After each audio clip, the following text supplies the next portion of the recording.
The joke landed perfectly. Laughter rippled across the table, glasses clinked, and someone even applauded. My wife smiled proudly, soaking in the attention like she'd just delivered the punchline of the night. She leaned back, basking in the approval of friends, coworkers, and family. That's when she finally noticed the empty seat beside her.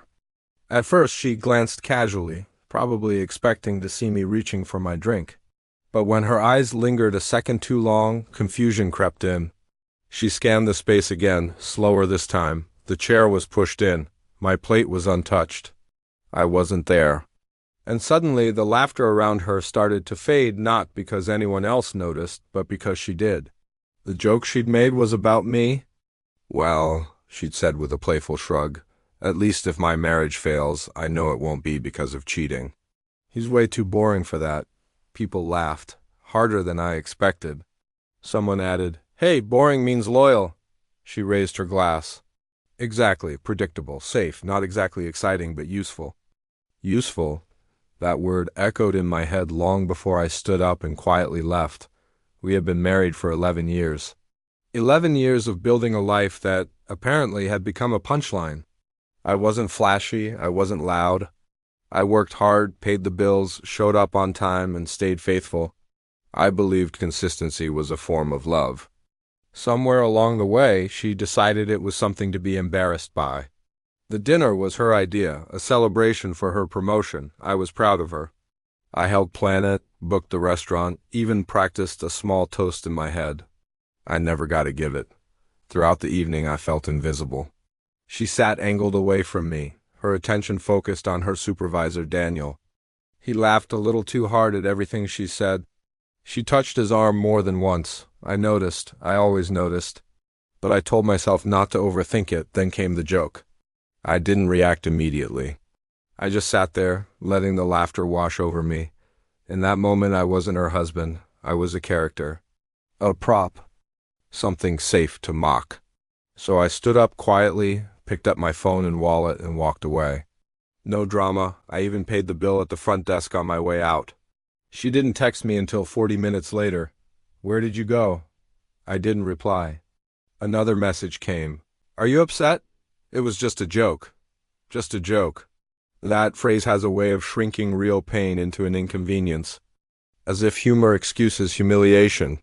I went home, packed a small bag, and moved into the guest room. When she came in later, she was annoyed, not concerned. "You embarrassed me," she said. "People noticed you were gone." I looked at her and realized something painful and freeing. She wasn't worried about hurting me. She was worried about how it looked. "I embarrassed you?" I asked calmly. "You made me the joke." She rolled her eyes. "You're being dramatic." "Everyone knows I was kidding." "No," I said. "Everyone knows you meant it." That's when the truth started spilling out. She admitted she'd been unhappy, that she felt she'd outgrown me. That being admired at work felt better than being taken for granted at home. Daniel's name came up without me even asking. Emotional lines had already been crossed. Respect was already gone.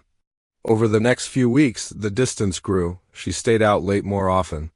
Her phone never left her side. The irony wasn't lost on me. She joked about my loyalty while quietly dismantling it from the inside. One night she came home glowing, energized. "You wouldn't understand," she said, when I asked how her night was. And she was right. I understood something else instead. I understood that love without respect is just a habit. And I was done being a habit. I didn't scream or accuse. I met with a lawyer. When I finally told her I was leaving, she laughed, just like at the dinner. "You're overreacting," she said. "You'll cool off." I didn't. Moving out felt lighter than staying ever had. The silence in my new place was peaceful. For the first time in years, I wasn't bracing myself to be minimized. A month later, I heard she and Daniel were official. No one was surprised. It didn't take long for her to reach out again after the divorce was final. She said she missed the stability. The way I listened, the way I never made her feel small, I didn't respond. And when she noticed the empty seat too late, it wasn't just a chair that was missing. It was the man who had quietly loved her, consistently respected her, and finally chose himself. Thanks for watching.